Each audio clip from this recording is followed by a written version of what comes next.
Welcome, ladies and gentlemen, to LCK Spring 2020. I am Atlas. I am joined by LS. As Wadid had a little bit of a sore throat, so thank you so much, LS, for coming in. And I know that you're not exactly top of the health spectrum at this particular point in time, but I really appreciate you being here. And hopefully, we'll just have a smooth, chill last day here of the week, as we've got some pretty interesting games coming up, to say the least. I mean, if Humble Life are able to win here, it would be gigantic for them. But against Gen G, it might be very, very difficult. Yeah, it certainly should be pretty difficult to do so. That's going to be the second series of the night. DRX versus Afreeca is going to kick everything off, and this is a pretty important match because, remember, DRX, they have potential to actually, I believe, get into the first place slot. Obviously, it depends if Gen G can lose, but if DRX beats Afreeca here, they go above T1, right? For the time being, I believe. Yes, they will, because they will be ahead on points. It doesn't actually matter how they win, because currently they are both plus 14, and like you were saying, DRX has a game to play, so they would be able to theoretically get ahead of T1. Yeah. So this is a pretty exciting matchup for the standings on the left-hand side. Hanwha Life, though, it sort of is do or die for them because they're the heavy underdogs coming into this match. And if they lose here, they'll drop to 5-12. And then being 5-12, their last match is against Griffin, which that could be a fate almost for the most part. And then DRX potentially hold several teams in their hands with the final match of the season, which will obviously be next week on Thursday. Yeah, it's actually going to be very interesting to seeing what can actually happen there, because it might be that APK are just safe because of other factors, right? Yep. And I think we're only going to figure that out after the Griffin Humble Life series, which is the second last of the season. So it is certainly coming up clutch at this particular point in time. This is, though, the heaven-sent opportunity. If DRX wins, they end up second, and Afreeca still has a chance to make it to playoffs if they are the team that actually comes out ahead. DRX had the ridiculous series against Damwon that, honestly, they probably should have lost, because if there was one extra auto attack on that Nexus, it would have been a Damwon victory and a very different state of affairs moving into what will be a half week next week for week 9 before we head towards playoffs. Yeah. Heaven sent opportunity. If DRX wins, they end up second versus Afreeca.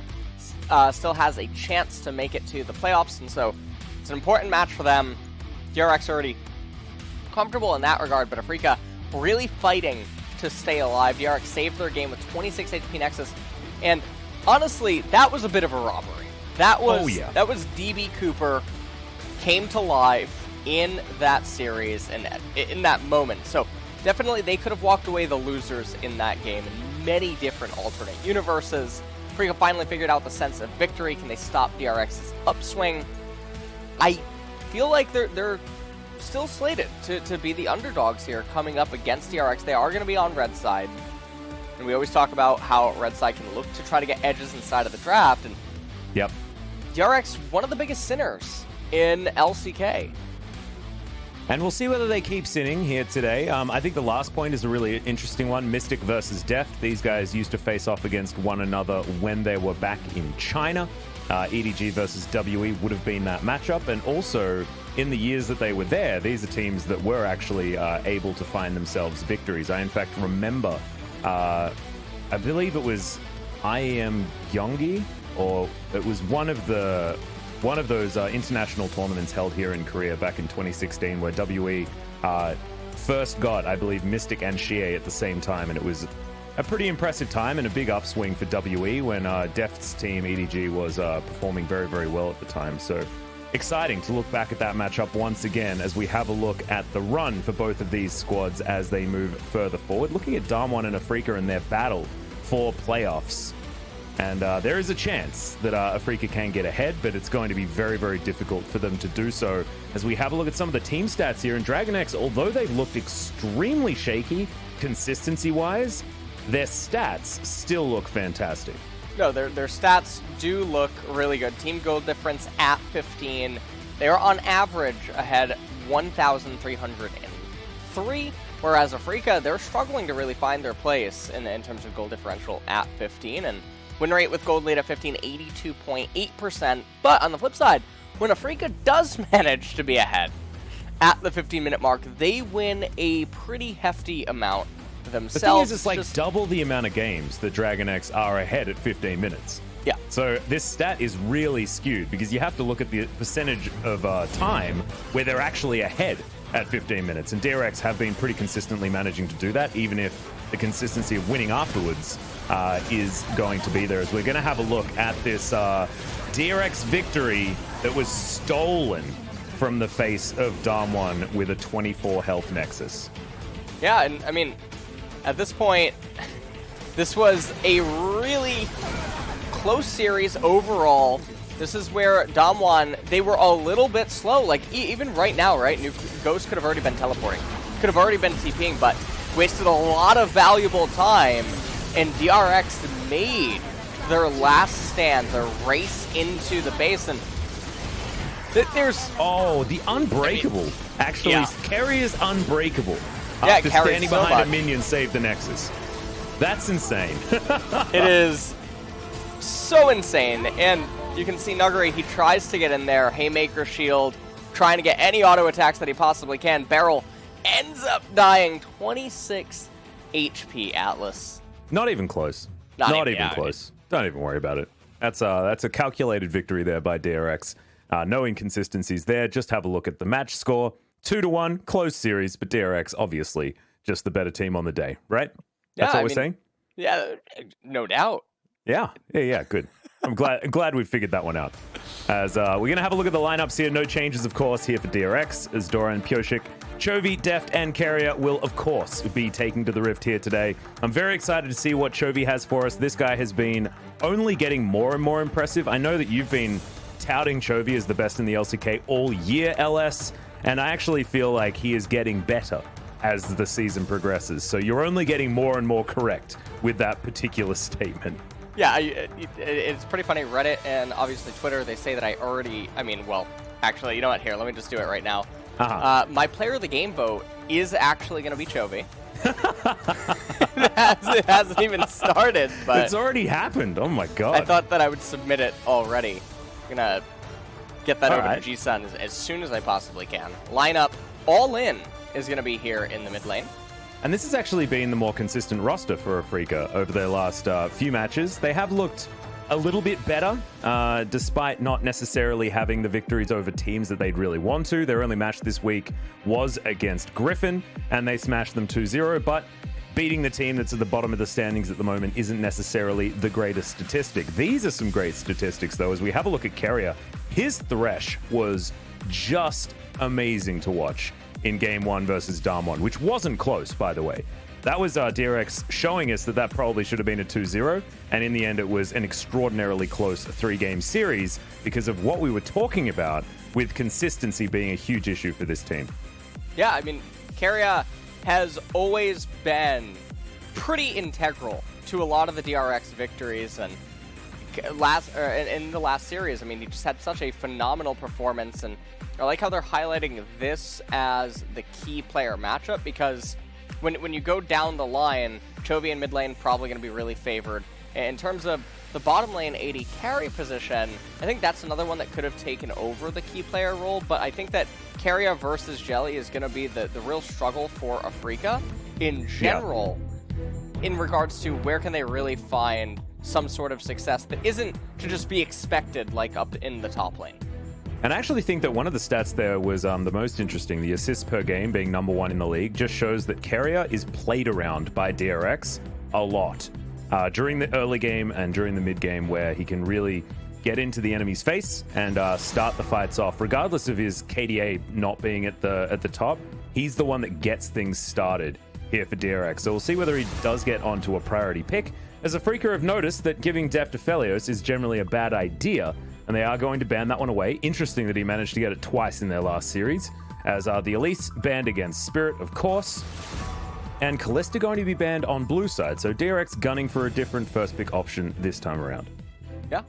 Philios taken off the table does make the most sense. Senna, Callista are champions that we have to consider as well. It's okay, Callista does end up biting the dust. Afreeca, they might just go for Senna and Set as banaways here, given that they are on the red side.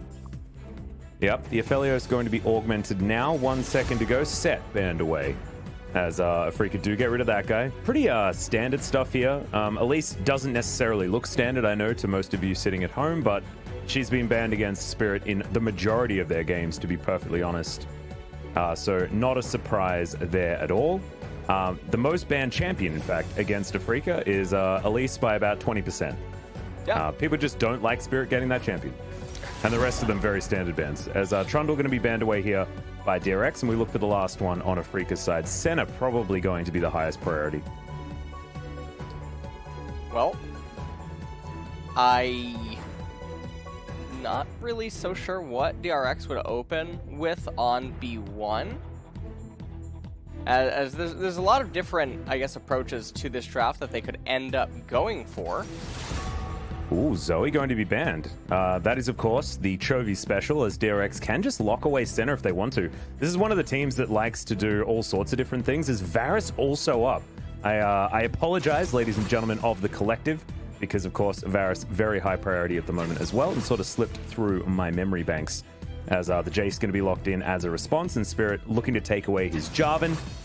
And already things shaping up to be relatively aggressive on Afreeca's side when we come towards a mid-game. We'll see how DRX are going to handle it. Well, DRX... Olaf, what do you reckon? You need to stop right now with the self-counter picks that could end up coming out. Yoshik just power farming away, not really... Honestly, you're trying to make me... I'm gonna, you know... Is Valdez on standby or what? Take it away. Yeah, take it back to you, Atlas. All right. Am I taking it away now? Absolutely. All right. We're looking at an On. Not a champ. This is, in fact, a multifaceted hero champion hybrid who just has everything available to him, and On is going to be locked away here. And you like to talk about themes a lot, LS. Would you say that Olaf and Ornn's themes, despite being four-letter O names, do you think that they match? So obviously the engage theme is the only thing that I would say that they share in common, but realistically I think Ornn hates having Olaf on his team in general, because it's not synergetic with what he's trying to achieve in the later stages of the game, or the mindset that you would have in regards to why you would ideally be looking for Ornn on a team. And so that there is a bit of polarity in that regard. But Olaf with Varus, we'll see what they can end up getting in the bot lane matchup, and as well as mid lane. Ornn, historically, the best answer to Jace, except for Yorick, I believe, last year, when Yorick ended up having his rise to power. So this is actually a pretty good matchup for Doran up in the top lane, and given that it's blue side Ornn, it's going to be a lot safer. Pioshik's probably going to be able to power farm like he normally does, and then play towards mid and bot, and they can look for something or in regards to Dragons. Afreeca, their team composition right now, with the Senna, with the Jarvan, they have a lot of control in that regard, but seeing how they're going to round this out is a lot more important, because Ornn is obviously pretty scary to go up against, and when you have a Jace, we've seen it in the LCK, he's going to basically get the lethality items and try to gun for the 80 carry as well as the AP carry, most likely, in the mid lane, because there's nothing that he's going to be able to do to the Ornn in the later stages. Yeah, now you can see Afreeca banning away supports here. I know we're looking at the Karma and thinking that, you know, Doran has played that one in the past, but he's likely to be on the Ornn. Chovy can play on, of course, but you're not necessarily looking at Karma as a counter to the Jace. In fact, Afreeca, if they were to pick it, might be able to make that one work up against the Ornn top side of the map, potentially. But there's the LeBlanc ban away from Chovy. The only mid laner remaining as far as that Trinity is going to be the Azir. But with the Varus already locked in and flexible, it's possible that Afreeca are going to be deterred from picking that one up. Tahm Kench going to be banned away next. Yep, there we go. Understandable there, as we're just banning away Senna synergistic champions. and that is going to be removed. So now, Afreeca thinking about what they want to pair with the center here so that they can leave last pick for either All-In or Keen, depending on where they want to put that Jace.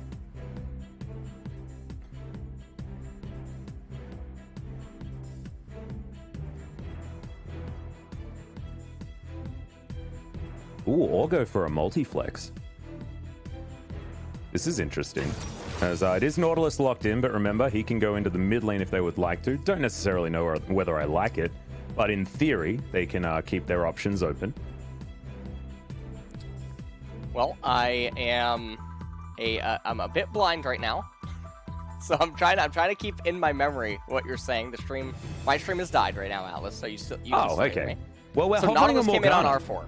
Yeah, Nautilus did come in R4, and then B4, we've got a Morgana lock-in from Carrier. I actually really like this, the purple bottom lane, and going to be able to get some shove down there and also really try to abuse the Nautilus while he tries to farm.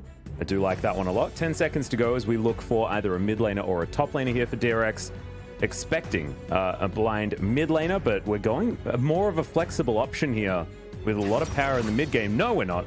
We are going to switch it over, and the Azir is locked in here for Chovy. As All-In, we'll see what his option's going to be, and it might just be that Rumble to be paired with the rest of this composition, and a lot of mid-game power coming out. 2-item spikes are plenty on Afreeca's side if they do decide to go with it, and the Pantheon is going to be similar, although their damage range, yeah, I think Syndra makes a lot more sense. I don't even know if you're messing with me right now. That's Anivia. Anivia just got locked in. Anivia got... So it's Varus, Morgana, Olaf, or Azir versus Jace, Jarvan, Anivia, Senna, Nautilus.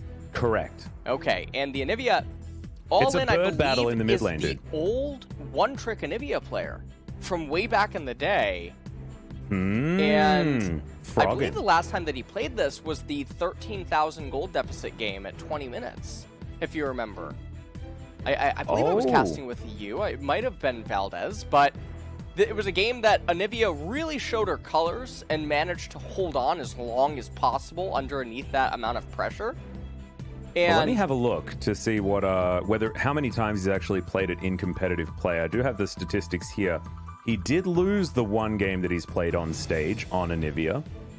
But that was a while ago. It was definitely not this year. And it might have been with me there. So we'll just have to see how this Anivia is going to go.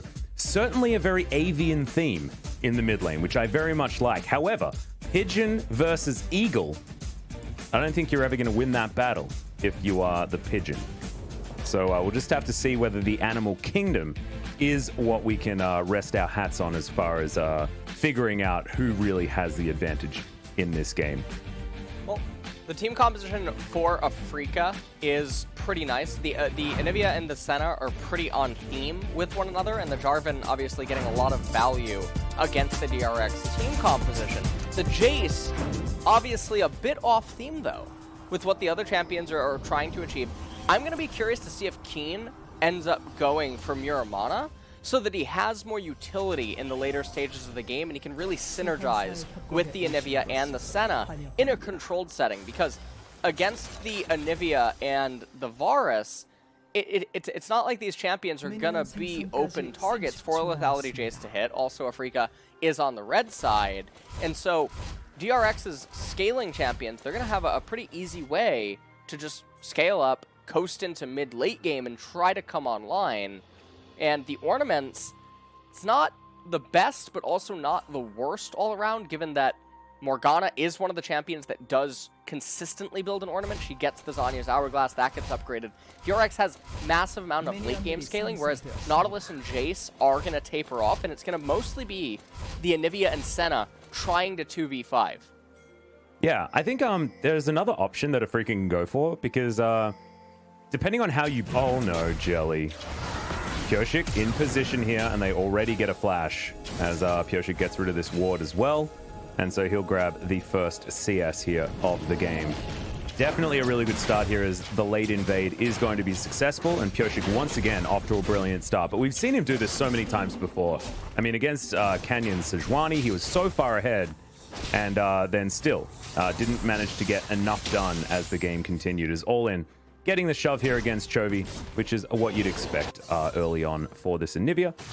Has taken that Q first, and we'll just be throwing that through minion waves. As here on the bottom side, Jelly and Mystic are going to be in some trouble. Well, my stream did just come back in the last couple of seconds here. Absolutely fantastic, and just in time for my eyes to be burned. Or scorched, depending on how you want to look at it, Atlas. Oh my god, DRX. 3 scorches on the side. You were talking about synergy. Well, definitely there's some sinning synergy going on here for DRX. Everyone just wanting to scorch their win rates here as Afreeca Sun loss versus Kingzone's Pawn. Okay. As I believe All In used to be Sun, if I'm not mistaken.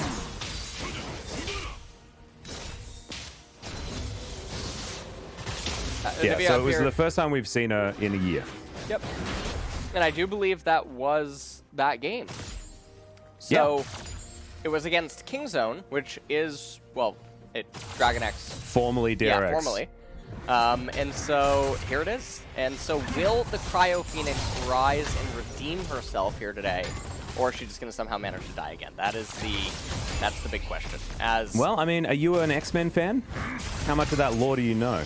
Ooh, well, canon or... See, that's where it gets tricky. Oh, I'm not entirely sure. No knock up there as Chovy does go the wrong direction. Still has to flash in order to get out of the way. Spirit going to be taking a little bit of damage here, but otherwise he's going to be fine. As we have a look at the rest of the map, and Deft and Carrier definitely having a very good time here down towards the bottom side. They'll get themselves their first plate and also relieve Mystic of the majority of his health bar at the same time. And at this point, DRX, they're pretty comfortable in all of the lanes as it does stand. Chovy does have the teleport as well as Deft. They're just trying to keep up Lane Kingdom pressure pretty much all around. And they've managed to convert it into a turret play capture down here in the bot lane. Chovy on the Azir versus the Anivia. Things won't start to get rough for him until a little bit later on. And if the Olaf can keep stacking dragons early, it's going to pose a lot of problems for Afreeca. So first one of the game is Infernal. A pretty good second role is obviously going to be Cloud Dragon, and then if you're looking for a dragon after that, would probably be Ocean. And at that point, it would be near impossible, most likely, for Afreeca to ever find some sort of a window to beat DRX, if that would be the Dragon Soul. I'm not looking like... I can't really find many windows here for Afreeca at the moment. They got pushed out of their own jungle early. You can see the bottom lane is an absolute disaster. It is triple the CS for Deft at the moment. We know what he can do on this pick. The Lethality Varus with a mage support is incredibly oppressive in the early stages, but so far, this center lane has been entirely shut down by DRX. Oh, Dark Binding barely grazing the backside of Mystic right there. Almost, you know, hit the stitching on the sweet Louis Vuitton outfit that Mystic is rocking right now. And I think one of the things happening down here in bot is you take a look. Remember, this is fasting Senna. She does have 5 CS right now, as Jelly has been hard-pressed to really get a lot of CS, and this is very brutal because Jelly and Mystic not really managing this bot lane all that well. And you take a look at the mini-map, so you follow Piochik's movements. He's on the golems right now. He could just immediately go into a dragon capture. Scuttlecrab right-hand side is going to be coming up. Deft does have teleport available. He will be able to teleport. Now, Piochik is, I guess he's looking for something. I feel like you are well and truly behind me at the moment, because they just went for a gank. They sent Jelly back home. He's got teleport, so he's going to make it back into this lane. Is heal going to be used by DRX bottom side? Not going to go for any sort of follow-up gank, but Deft looking to teleport back into this lane now. As hopefully we're going to get through the... am I taking it away forever? Like, what's happening here? I don't know what's happening. Take it away. All right, all right. You had a bit of a time with taking it away yesterday. I watched a little bit of the LCS co-stream. Sanchovi's had to take it away a lot of times. The poor guy. He does do that sometimes. You blitzed him good. I remember that moment. Absolutely did. Yeah. All right. That was mean. I think my game is back. I'm at 649. Hey, so am I. 50, 51. Yeah, no, we're perfect. We are in sync. We're holding hands. Mm-hmm. One could say. We have synergy right now. And we're always holding hands. This is the LCK broadcast. And our pictures are just always holding hands. Yeah. That's how that works. Doran, throwing out an ultimate. Will find the knock up there onto Keen. Not winning the matchup just yet, but does have the Ignite down. Shock Blast not going to land as Doran just trying to soften up the Jace by the looks of things here towards the top side. No flashes gained, though, from either top laner, as Doran might need to be a little bit careful here. Carry and Def taking a pretty hard trade down in bottom, and Doran, well, he's not that far behind in CS. He is managing to hold his own up there on the top side. Now, he might just be coming in here looking for yet another gank. Jelly is playing in a really dangerous pocket right now, and this should just be Mystic and Jelly dying. The dredge line going to be used aggressively. Flash already out from Mystic, as you can see, Deft and Carrier. They're looking for Jelly. Mystic should be taken down here, as it's the piercing arrow that is going to get rid of the center. Double kill there for Deft as he gets first blood, plus a freebie. This is the 1+1 special that we see at the Peony Jumps here in Korea, and it was picked up by DRX.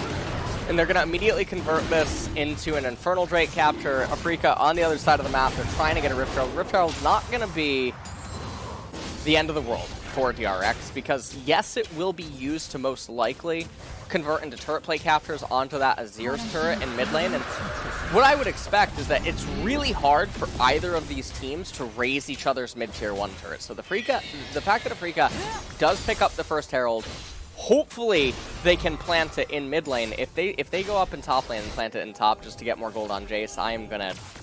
Atlas, take it away. All right.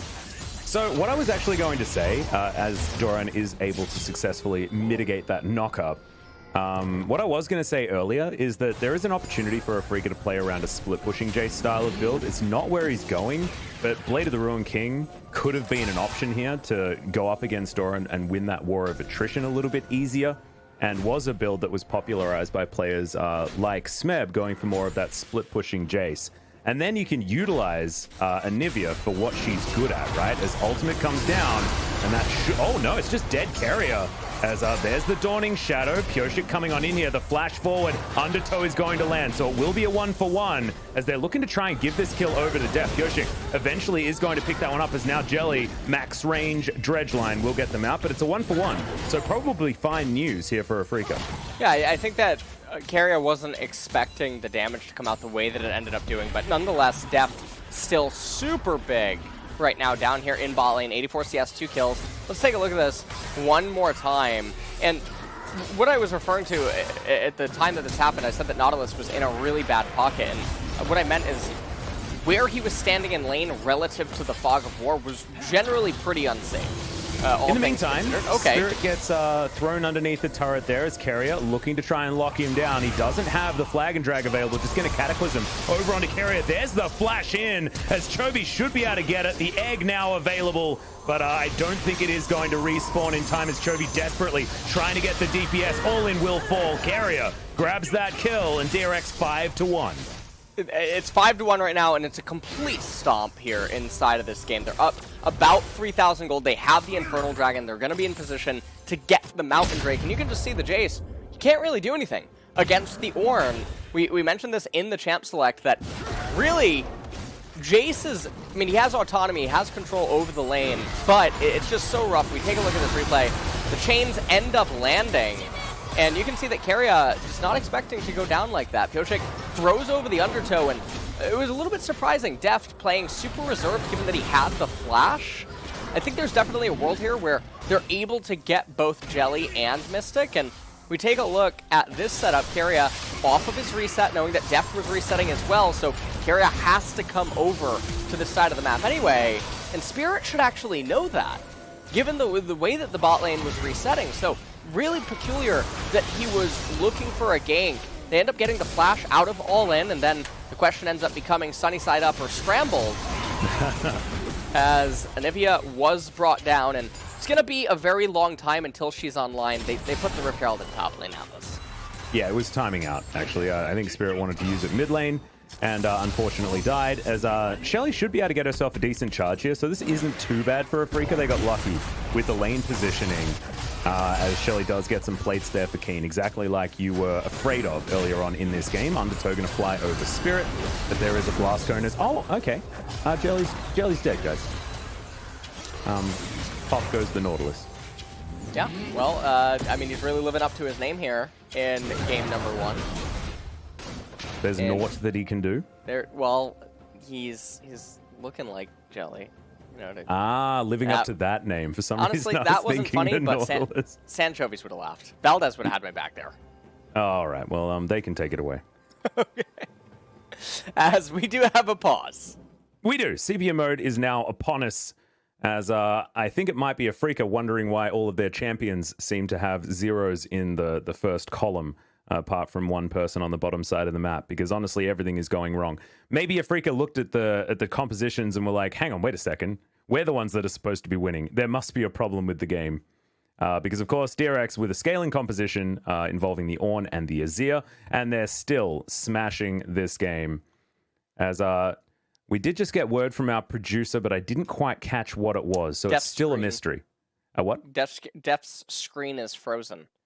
Ah, that's not so good. Maybe it's maybe he caught that from your computer. That's also in a bit of a bit of trouble. I do believe that you are onto something here, perhaps, Atlas. Mm-hmm. That's how we roll. Most interesting things actually is that I feel like we've had more pauses playing online, despite them being on their home setups, than we had when we were playing from LoL Park. Yeah, I'm actually I'm interested in how they actually do it. I haven't actually asked about the mechanics of how you have the stream setups to make sure that, you know, you can guarantee that no third party anything is being used. I'm pretty sure they remotely go into PCs that are actually here in LoL Park or something like that. I think it is like a screen share type remote access style of thing, just to make sure that everyone's playing off exactly the same client with exactly the same specs and all that sort of stuff, just to make sure that they keep it all in line. So that might be where some of the issues have come from, with the fact that we do need to make sure that that sort of stuff happens. We're going to have a look at a replay here of the bottom side. Jelly had half health and then he had 0 health. Yeah, he looks really tilted. He walks up to try to get something, but honestly, I mean, this lane matchup is just not working out all that well.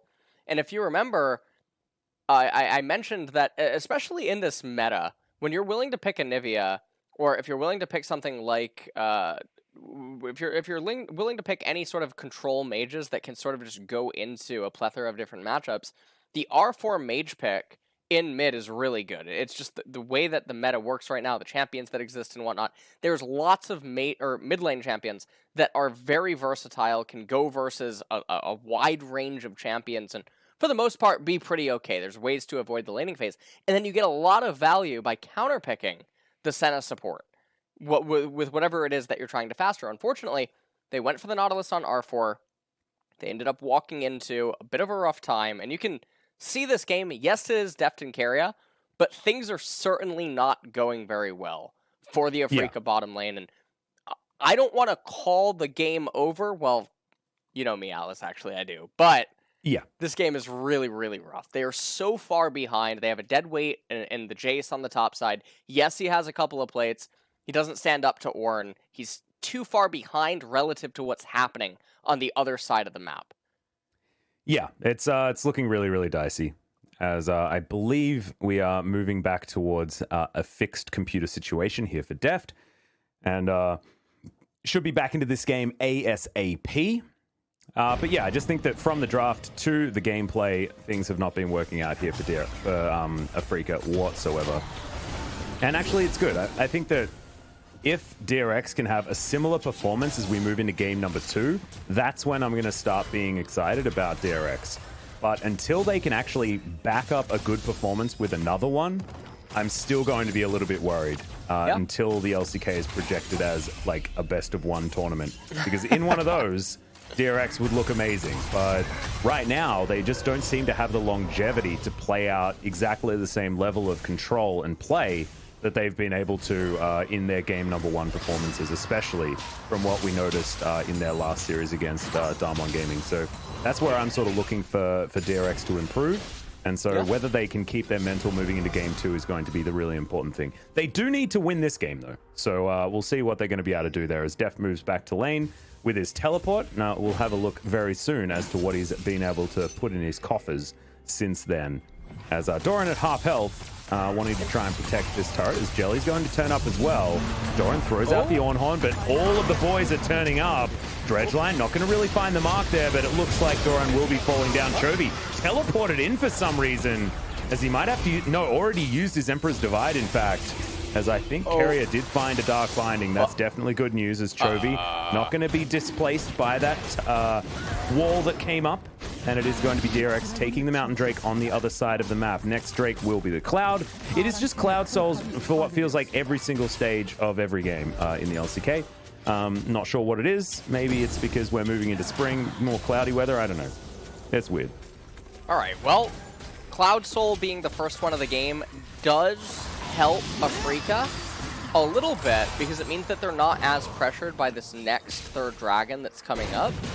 Because even if DRX do end up getting Cloud Soul, this is Lethality Varus, which I think is a really smart decision by Deft this game, because he knows that it's going to be a poke war between the Anivia and the Jace versus the Azir and the Varus. Take a look at the replay, and as you mentioned, Doran, he did try to just wave clear the lane. He flashed prematurely, and I wonder if it's because his line of sight is distorted, maybe thinking that the Nautilus was already going to hit him on the turret, and then he would try to flash down, but gets locked up. The interaction right there is, I didn't think the Black Shield would allow Chovy to just walk over. It actually stops the displacement, the like slight knockback of the wall. But he still wasn't actually in range to get pinned. Have to walk around it. Yeah. I think that's sort of how it worked. So yeah, Black Shield's a weird ability. As Umbral Glaive already completed here by Deft. We'll see whether he goes into the Wraith Blade for his next option, and he does, just to make sure that he can get the earliest possible upgrade from the Ornn. I really like this decision. A lot of our Varuses would go towards the more raw damage that Duskblade would provide, but making sure that he can get that ornament as soon as it's available is, I think, very intelligent based on the game state right now, and DRX wanting to just accelerate this forward. And other items that currently exist, Luden's Pulse is going to be able to be upgraded if that is the item that Chovy does end up wanting. Although this has the makings to have Nashor's Tooth be picked up second, and then Rabadon's Death Cap as the third item for the Azir, and then get that as the ornament upgrade, as Kyria is going to have the Zanyas. It looks like Pyoshik, though, going pure tank. Yeah, it looks like the Warmogs to come in next. Yeah, a little surprising. And, you know, honestly, I wouldn't mind, I talked about this on one of the LCS co-streams recently, going Abyssal Mask. Because you get the ornament upgrade, you have Ornn dealing magic damage from range, the Cinder Hulk deals magic damage, Azir wants you to be giving amplified ability damage. And then also, even the Morgana makes benefit of it, so it's not that bad by any means. It's very rare to see tank junglers actually build ornament items, almost like it doesn't cross their mind.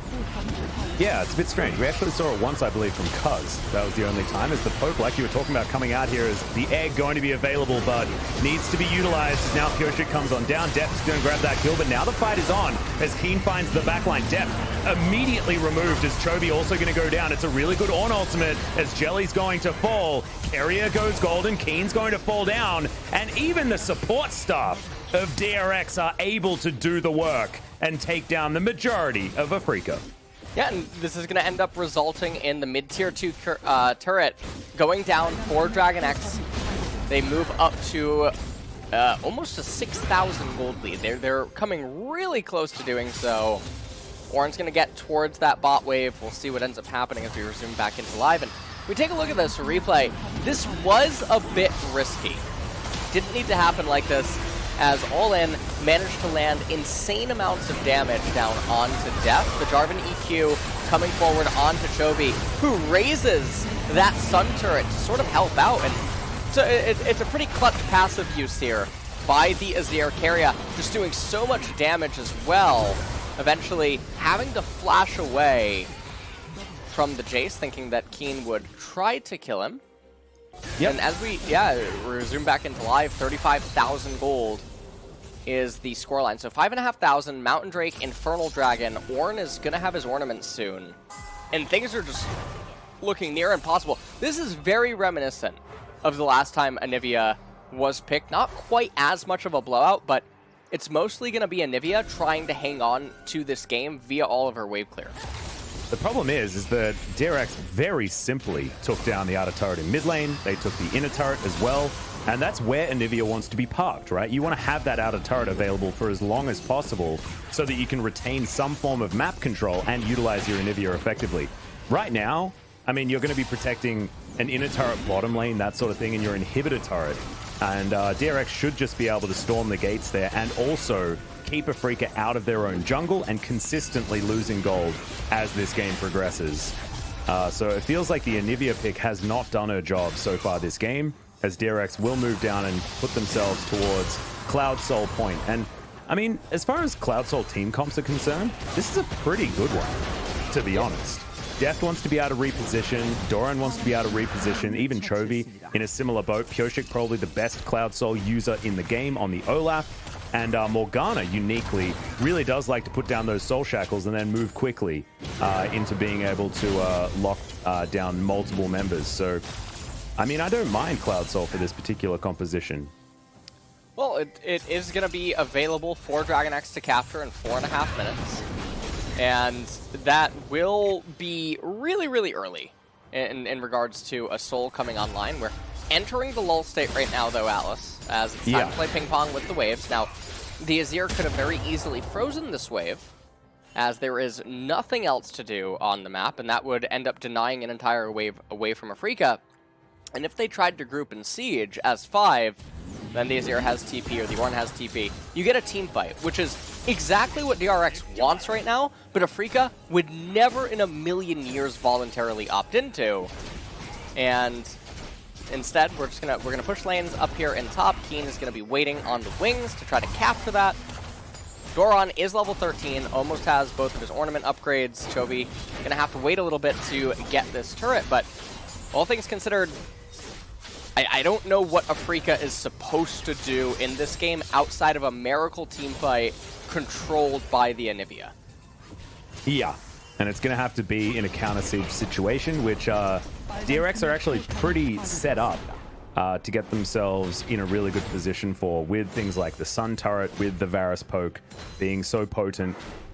It's almost like Afreeca have decided to look at what DRX are doing and make it as difficult for them as possible, but it just hasn't been enough, right? And maybe a different style of composition would have been better in this instance, but hindsight is 20/20, and Chovy is going to die. No, he's not. He's able to shift some sands. He gets out. He's going to be fine. And with a wallet that heavy, you could imagine that keeping yourself alive is going to be a little bit easier, as DRX going to set up the siege towards the bottom side and also take down Baron at the same time. Yeah. And DRX are just getting everything that they could possibly want right now. Deft going a little bit forward. Spirit. Oh, no. This is just snuck. Really nicely done there by DRX. Could have been punished potentially if Spirit had walked over, but how they were supposed to know that the Baron was being taken when they've been shut out of vision so much and they knew the location of 3 members on the map. It's a really difficult one, but a really good proactive play there by DRX to make sure that they can keep their foot on the pedal and push this game ever further forward.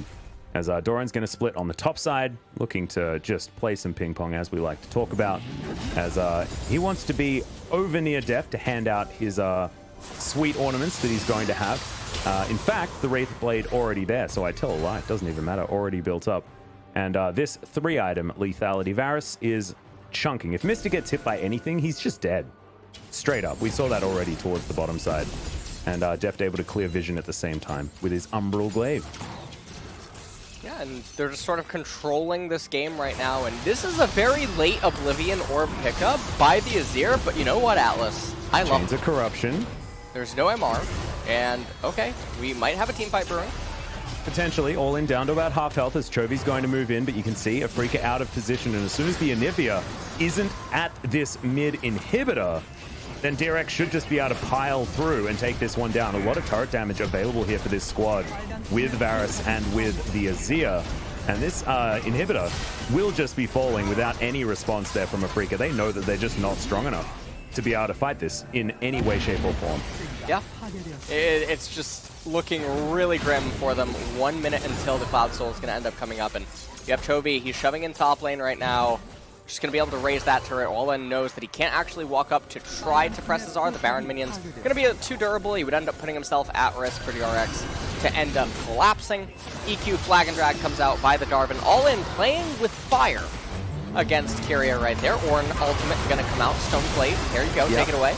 Chains of Corruption were in there as well as Spirit's going to dive on forward. He has the stopwatch, but that's only going to prolong his inevitable death. Oh no, able to flag and drag, gets himself out as Jelly. Wanted to go in again. I don't know whether he necessarily did want that. As Doran and Kyria relatively low, but Deft and Chovy at full health right now and are still pushing forward. Mystic just going to get chunked out here by the Azir. Has to flash to get himself out of the way. And it is an egg once again splattered on the pavement. This turret still doing some work here underneath as you've got Pyosik trying to run away. Hail of arrows coming down yet again as another piercing arrow is going to end the life of Spirit as Chovy has just been partying in the enemy base this entire time. Emperor's Divide used defensively as the piercing arrow had to be avoided there by Keen. That may have actually killed the Jace if it had have landed, despite him looking like he had a decent health bar. And that's just how far ahead DRX are. They've even given up on this top inhibitor, as if these shock blasts land, there are some very low health bars on DRX, and it may actually turn things around. Good knockup is going to come forward as Deft gets some of the follow-up damage, but DRX are playing with fire right now, and it looks like they are going to turn around. I think this is absolutely a decision that they would never make if they weren't this far ahead in the fact that their playoff spots weren't already clinched, because this is absolutely only able to be perceived as greed. They could actually die here, give away a couple of shutdowns, and lose the Dragon Soul. Turns out Anivia does not deal, doesn't deal damage. Atlas. And there's no Ocean Souls, no nothing. DRX are just able to wander themselves out, as it looks like we're going to have some Cloud Soul denial as Pyoshik's back to full health. There's the Flag and Drag. I don't know whether Spirit necessarily wanted that. Doesn't have a stopwatch anymore as the Ornhorn does ring true. Carrier now off to the side. Looks like he will be falling down. But speaking of falling, the bird is also taken away from the rift, and now Mystic has to deal with Pyoshik right in his face. Doran still walking in aggressively as the piercing arrow finds him with just the tip. And now Chovy jumps in on top of Jelly, and I don't think the Aftershock's going to be enough. He's going to have to run for the hills as Keen doing the same thing in the wrong direction. And DRX just play a little bit of ring around the rosy. They still haven't gone back to base yet. And they're looking to take down this last remaining Nexus turret and just end this game here at 26 minutes. I mean, they're doing such a phenomenal job as it does currently stand here. Another DRX, chance of corruption is going to go wide, but it looks like DRX will just be winning. Nexus is going to fall down. They are not wasting any time. I feel like there was a very angry CVMAX after their last Damwon series, and DRX have come in with a plan and just smashed Afreeca in that game.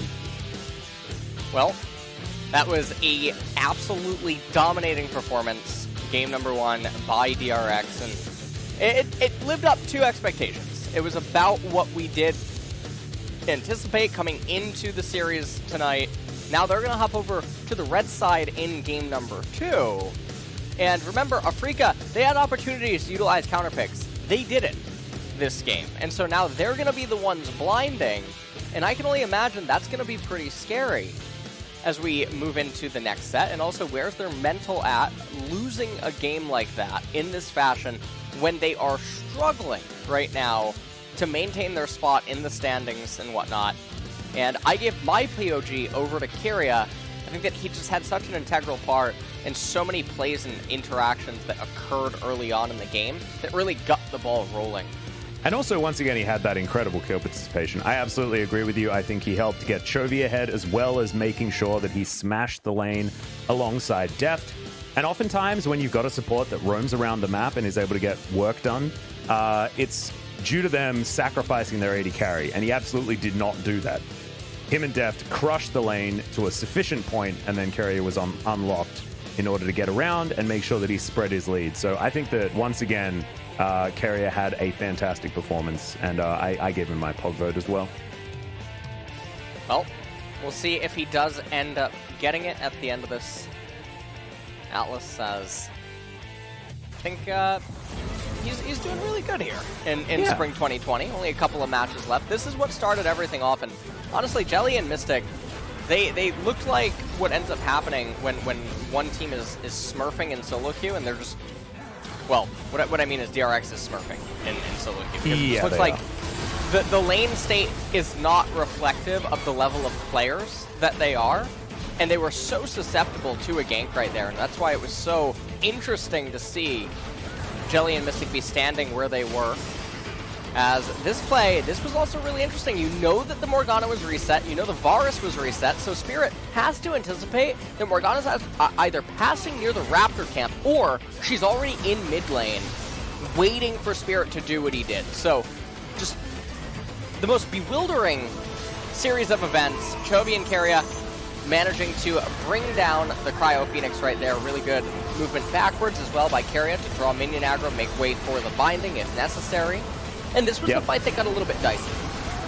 Yeah, this one was a little bit of a yikes. This was Def falling down as well as Chovy, but DRX showing that even if it is just Pyoshik, you know, a couple of tanks and a support, they're still able to clean up the rest of this. And the Sun Turret also did a fair bit of work there also. I felt like this game was another example of Keen being in elo hell, by the way. He also had, you know, an okay laning phase. They got that dive towards the top side where he was able to get a kill, but the game was lost around him. Like what happens in almost every Afreeca loss. It's what it feels like. It's really scary, and his stats do tell that story, as he's still able to lane very, very well against a lot of these opponents, but never able to actually convert that into a victory. And the really sad thing is, when does Keen maybe break? Because we've seen it happen to other star players over the years. Summit being the prime example, right? So, yeah, sometimes players just break. The amount of effort that they're putting forth in order to really retain that superstardom as a super elite level player, eventually, if they keep losing or not finding success, they'll just think, well, what's the point of trying to put up this effort if games can be won or lost with significantly less? Well,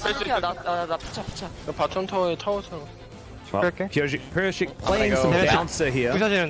나 텔이 없다. I don't have teleport. 어떡할래 이거?